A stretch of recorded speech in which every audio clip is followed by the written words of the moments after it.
Ce sont là les premières images de l'ancien président de la République démocratique du Congo, Joseph Kabila, dans son domaine des Hongo, à la lisière du territoire de Kabare, ce mercredi 25 juin 2025, depuis l'annonce de sa présence à Bukavu, au Sud Kivu, en début de semaine.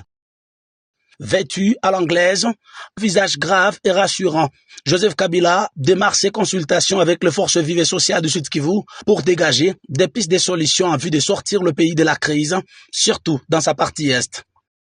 Autorité traditionnelle, représentant de la jeunesse dans toute sa diversité, mouvement citoyen, le Barza intercommunautaire et la Fédération d'entreprises du Congo, FEC, section Sud Kivu, ont été reçus par le Raïs. C'est ainsi le second round de cette démarche patriotique débutée à Goma il y a un peu plus d'un mois. La paix, rien que la paix dans l'est de la RDC, c'était le seul point sur la table de Joseph Kabila, qui s'est longuement apaisanti sur ces 12 propositions faites au peuple congolais pour mettre un terme à la crise en résolvant ses causes profondes.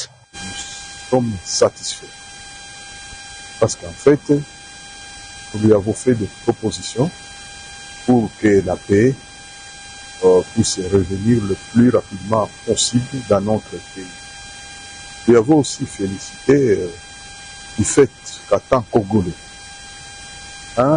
expérimenté pendant plusieurs années parce que de mieux placé pour connaître ce pays, s'est engagé pour la recherche justement de cette paix. Une initiative saluée par tous ces interlocuteurs qui pensent qu'il est enfin temps que les personnalités politiques congolaises se mettent autour d'une table pour résorber cette crise par des solutions authentiquement congolaises. Il a dit qu'il est prêt pour le dialogue et il voulait que les autorités qui gèrent le pays actuellement comprennent qu'il faut qu'on dialogue et c'est là qu'il a soutenu d'ailleurs le chemin de la SECO et de l'ECC. Tout le monde a été d'accord avec sa proposition et il a dit que il peut accompagner cette initiative parce que nous tous nous avons besoin de la paix. Personne ne peut dire qu'il n'a pas besoin de la paix.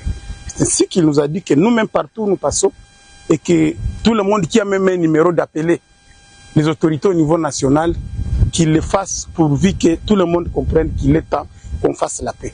Parce que sans cela, la RDC risque de disparaître. Au pouvoir de 2001 à 2019, Joseph Kabila était parvenu à réunifier le pays, alors divisé, en initiant notamment le dialogue intercongolais de Sun City entre 2002 et 2003.